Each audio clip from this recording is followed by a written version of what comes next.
Moi, je suis née en 1927. Je m'en suis rendu compte beaucoup plus tard, mais nous, les femmes, on était élevées avec des œillères. Parce que toutes les filles de 20 ans de mon époque, elles subissaient cette culpabilité. Il fallait qu'elles se marient vierges, il ne fallait pas qu'elles avortent, il fallait qu'elles aient plusieurs enfants. Donc le corps des femmes était régi par tout ce patriarcat qui avait du pouvoir sur nous. Par la loi médicale et par le péché et l'enfer. Toutes ces choses qui nous empoisonnent la vie.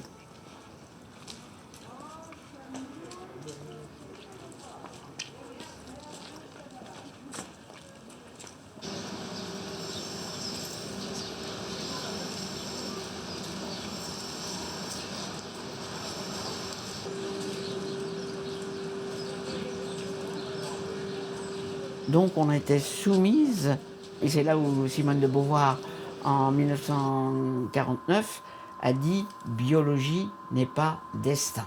C'est une très grande phrase, et qui résume un peu ce que disaient les femmes à l'époque. Les rôles étaient bien distribués, les hommes étaient dans la carrière professionnelle et rapportaient l'argent à la maison, et les femmes faisaient les enfants.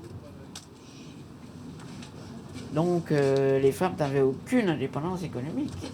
Moi, j'ai connu encore l'argent que mon mari me donnait au début du mois. Et c'était extrêmement juste. Donc les mois où il y avait beaucoup de dépenses, comme le mois de septembre, quand les enfants rentraient à l'école, il est évident que le 20 du mois, je n'avais plus d'argent. Donc je lui faisais beaucoup de choses très gentilles. Et c'est pour ça que je pense que le mariage est le plus grand putanat international.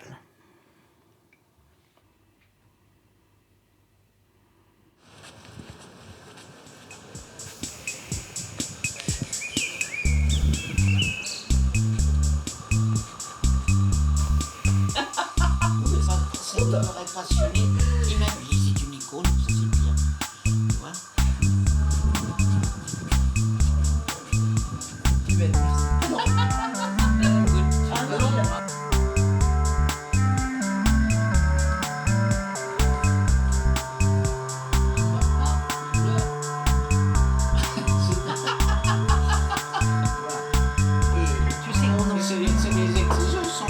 Mais faut les secouer, je te l'ai toujours dit, ça c'est notre point de désaccord.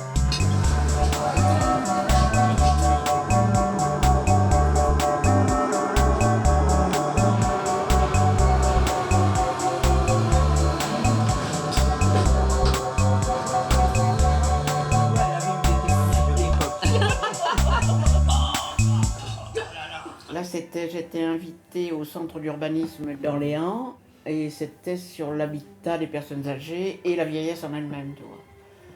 Non, la vieillesse n'est pas une pathologie, c'est un bel âge. Et c'est l'âge de toutes les libertés. Alors ça, tu vois, ça passe mal. Et encore, je leur ai pas parlé de clitoris.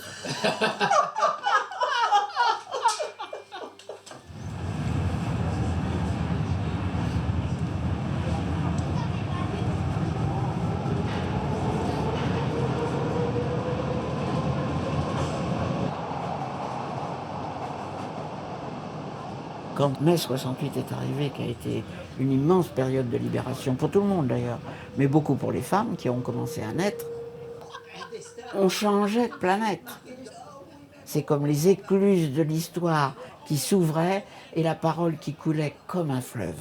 C'était extraordinaire.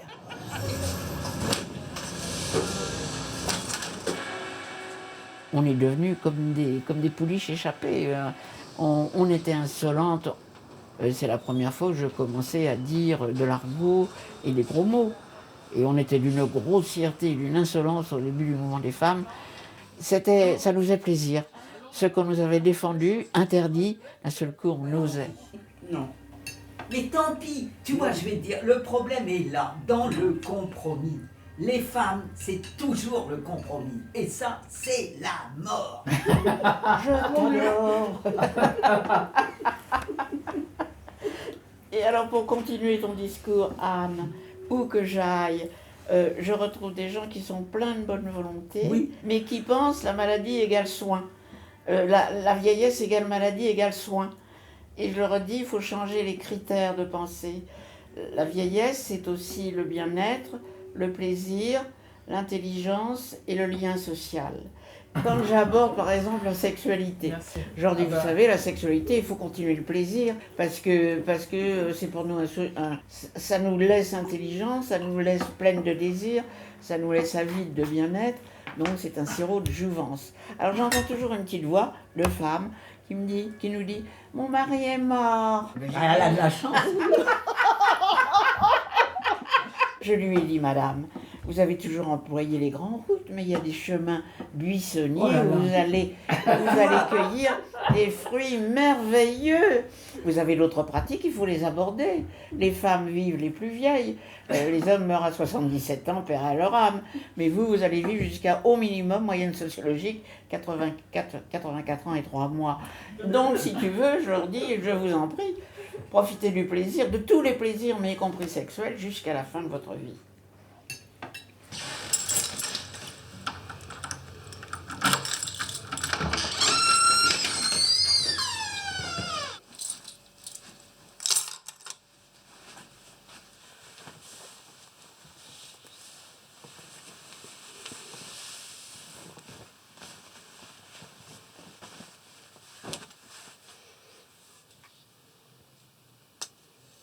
J'ai été ménopausée à 46 ans, donc mai 68 m'est arrivé à 42 ans, je suis née à 42 ans. Donc il y a eu une libération du corps extraordinaire avec le mouvement des femmes, et effectivement j'ai vécu ma ménopause dans la gloire, je peux dire, parce que c'est là où j'ai vécu pleinement ma sexualité, où effectivement ce que je n'avais pas connu ou connu d'une manière un peu moyenne, médiocre. Là, il est évident, quand j'ai fait l'amour et beaucoup avec des femmes, encore un peu avec des hommes, mais beaucoup avec des femmes, et effectivement, un corps libéré répond à la sexualité d'une manière fabuleuse. Donc, et là, je crois de plus en plus que ma ménopause s'est passée, je ne m'en suis même pas aperçue. D'un seul coup, je n'ai pas eu mes règles, et je me suis dit, mon Dieu, pour que je ne sois pas enceinte, je me suis dit, mon Dieu, alors j'ai été chez le gynécologue qui a ri et qui m'a dit, mais non, c'est la ménopause qui commence, vous allez voir. Et d'un seul coup, ça s'est arrêté d'un coup. Et adieu Berthe, ça a été fini, terminé. Et alors là, ça a été la gloire parce que c'est là où vous êtes extrêmement libéré, vous n'avez plus à craindre la grossesse, on ne craignait pas encore le sida à l'époque. Donc, effectivement, j'ai mené la vie à grande guilde, si je peux dire, et ça a été une époque géniale. Donc, j'aimerais bien que les gynécologues, au lieu de parler de la ménopause comme un événement qui se termine, c'est une partie de la vie d'une femme, puis après la vie des femmes c'est fini, moi je leur réponds, mais non, la vie des femmes là commence. Et c'est là où on peut baiser comme des folles. Et à chaque fois, on croit que c'est Dieu qui vous descend, tu vois. C'est extrême. Moi, je ne sais pas si ça a été mon éducation catholique, mais si tu veux, ce rituel du plaisir a toujours été un peu de l'ordre du sacré. Puisque l'orgasme, vois-tu, c'est... alors, il y a le grand Wilhelm Reich qui a écrit sur la fonction politique de l'orgasme. Oui, il a raison. Mais je pense que ça a une fonction théologique. C'est le plaisir le plus totalisant, c'est l'espace d'un instant, l'éternité, ce qui est un oxymore. Tu vois, tu peux pas vivre un instant si tu vis l'éternité, mais c'est quand même cela. C'est le moment parfait par excellence.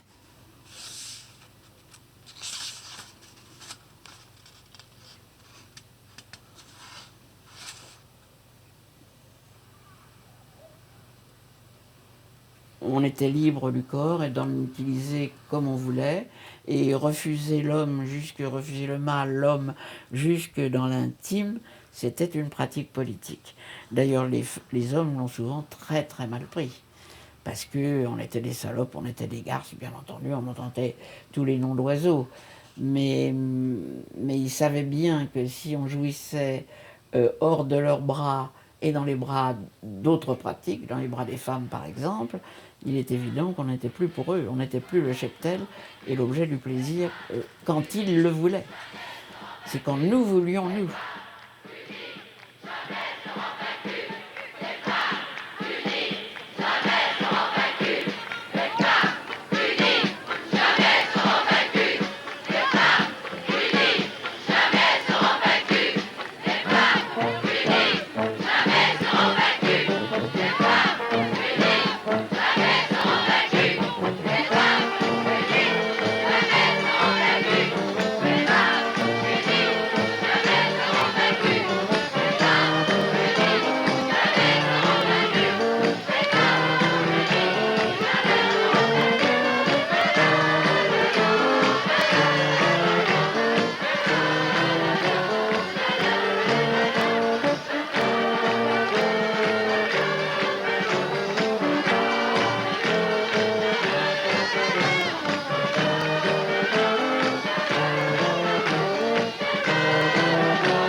Voilà.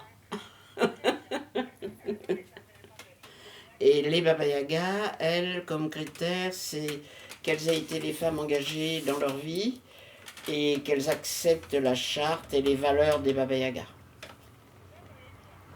Nous sommes presque toutes divorcées. Alors là, c'est pas très famille. Non, non, non, pas du tout.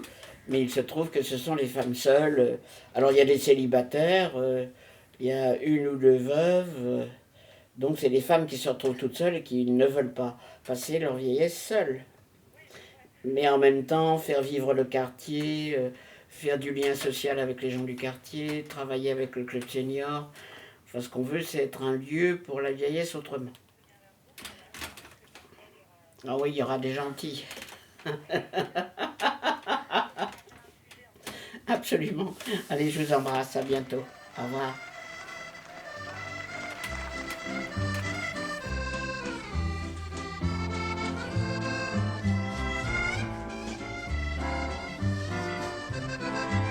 La guinguette a fermé ses volets, les joyeux triolets de l'accordéon fusent. On voit comme sur un écran des couples inquiétants dont les ombres s'amusent.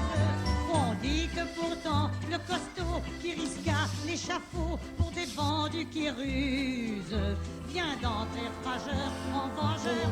Oui, mais la guinguette a fermé ses volets. Le rythme des pas incertain, soudain, serait-ce l'heure? Et dans l'accordéon plaintif, craintif, un son demeure, des jurons de voix mâle et des râles, la chute de corps lourd, hargneux, des coups sourds. La guinguette a fermé ses volets, le même son inquiet de l'accordéon glace. Eh bien, la vieillesse, c'est être jeune en un peu moins bien. Et c'est ça qui est très très intéressant, c'est que d'un seul coup, parce que vous êtes dans la vieillesse, vous êtes moins désirable, vous êtes moins belle, vous êtes moins jeune, d'un seul coup, on a l'impression de ne plus exister. Le regard des hommes qui était tellement insistant quand on était jeune, effectivement, on prenait ça que pour un scandale, ils nous emmerdent, etc., etc. Mais l'autre scandale, c'est que d'un seul coup, on n'existe plus. Fini. Les vieilles, vous avez dit vieilles femmes, c'est quoi ça? Et on sent effectivement ce poids d'un regard de mépris, parce que d'un seul coup, on n'est plus dans la reproduction, on n'est plus dans la production. Alors qu'est-ce qu'on fait? Alors moi, je braille parce que je pense qu'une vieille femme, mon Dieu, on est pleine de savoir, on est encore très très apte au plaisir. Le clitoris, ça fonctionne toujours et ça fonctionne très très bien. Donc la pratique sexuelle, le plaisir, lui, est toujours là.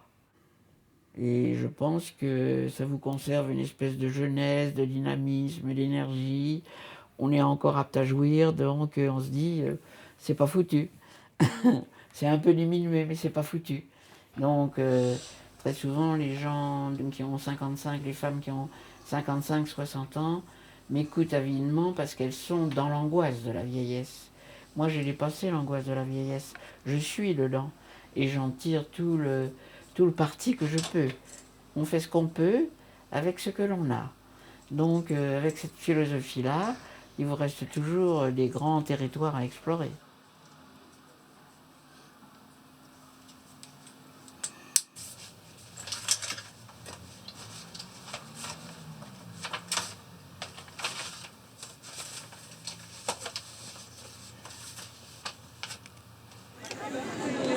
Ce groupe de chant tient vraiment à saluer Thérèse, les Baba Yaga, la mairie de Montreuil, pour tout ce qui se fait ici.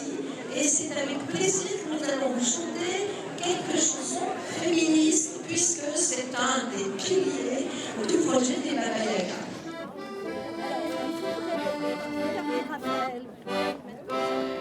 Allô? Monique, c'est Thérèse Claire. Écoute, Monique, je n'ai pas eu le temps de vous envoyer des cartes d'invitation pour l'inauguration de la maison des Baba Yaga. Il y a de la joie, partout il y a de la joie. Et les femmes, elles les un projet pour changer l'image de la vieillesse. Et la vieillesse elle-même. Bonjour, au revoir, à bientôt.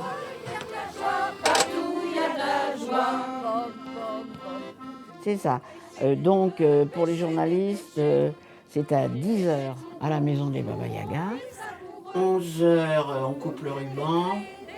Et midi moins le quart, on est tous à la mairie pour les discours, c'est le plus emmerdant. Sorcière dynamique et tu bouges un ami. Nous donnons les miches et Gaïa et Lilith. On a renvoyé les... Et on a des femmes qui chantent, qui s'appellent les Voix Rebelles, qui chantent des chants révolutionnaires des femmes pendant la Révolution. Bonjour, bonjour les voix rebelles, y a de la joie. Elles chantent par-dessus les toits, y a de la joie. Elles se trémoussent dans les violettes, y a de la joie. Partout, y a de la joie. Et les femmes, elles détricotent les... Absolument, absolument. 10 h à la maison des Baba Yaga. Voilà Quentin, je t'embrasse. Allez, au revoir. Nous voulons vieillir bien. Vous savez, le slogan, il dit que il faut vieillir... Voilà, j'ai une absence, vous voyez, merci Alzheimer. Il faut vieillir bien, mais c'est beaucoup mieux de vieillir... Il faut vieillir vieux, mais c'est beaucoup mieux de vieillir bien. Voilà, j'y suis arrivé. Je l'aurais bien dit, vous n'auriez pas reconnu, donc je l'ai gagné. Donc, je vous parlerai du présent, parce qu'aujourd'hui, nous avons inauguré la maison des Baba Yaga.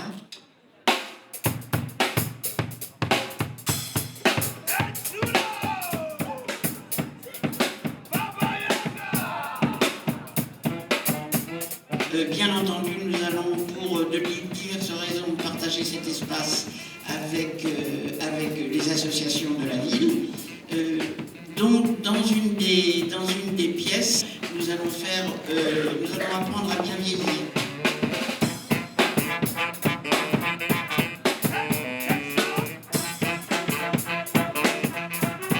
Parce que nous continuons à dire que la vieillesse n'est pas une pathologie, la vieillesse est un très très bel âge.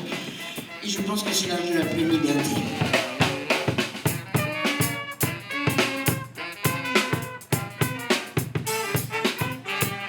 Donc c'est à peu près les projets. Et puis quand même avec les Baba Yaga, on va se donner un peu de bon temps. On va faire du lien social avec tous les copains et tous les voisins.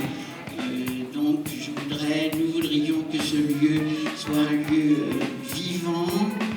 C'est assez amusant que ça soit fait par des femmes et des vieilles femmes, mais je pense que nous sommes un peu l'avant-garde des cloches. Merci à vous. Merci à vous.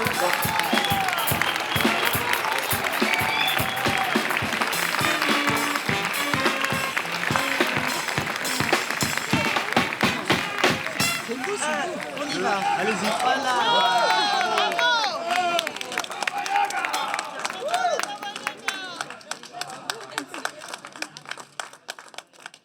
Bâtir une maison des femmes, bâtir une maison des Baba Yaga, ça signifie que j'ai l'espérance que le sort des femmes un jour sera un peu meilleur. Bon, alors attends. Oui, à deux. Voilà.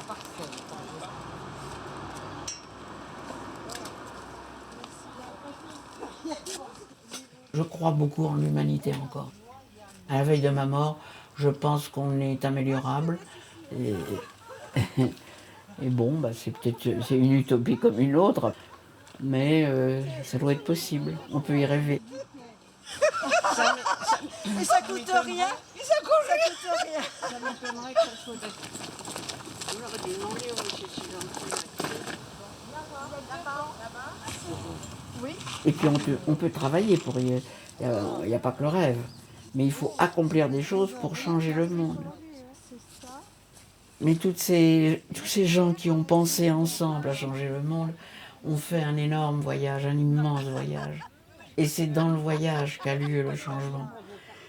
On comprend presque à l'arrivée de la terre promise. Et en ce sens, la mort est presque une terre promise. Et on meurt avant, tout comme Moïse. Moi, l'idée de Moïse est un prophète que j'aime beaucoup. Parce que Dieu sait que pendant 40 ans, il en a bavé, le pauvre Moïse. son peuple lui a fait les pires avanies. Et finalement, il est mort avant sa terre promise, mais il a eu un voyage magnifique. Il était mené par l'espérance. Et une vie qui est menée par l'espérance, c'est une vie réussie pour moi. Voilà, il y a un seul homme, il faut qu'on l'accuse de tout. C'est incroyable. C'est pas juste. Mais oui, c'est drôle, mais c'est très... Mais il faut je sais pas là-bas à qui elle appartient, mais c'est très très bien. De quoi ai-je peur?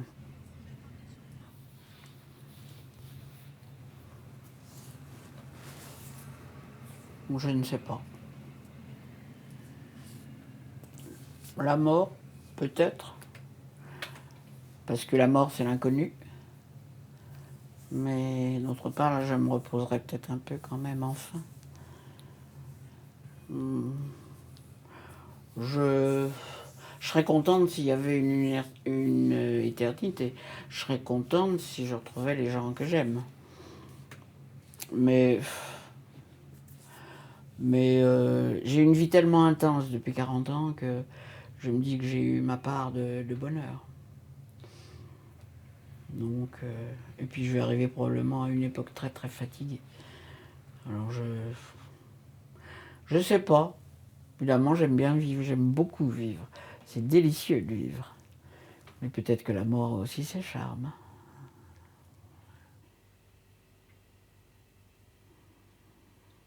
On parle d'égalité, on parle de parité, mais les femmes qui travaillent n'ont pas gagné la bataille. On parle d'égalité, on parle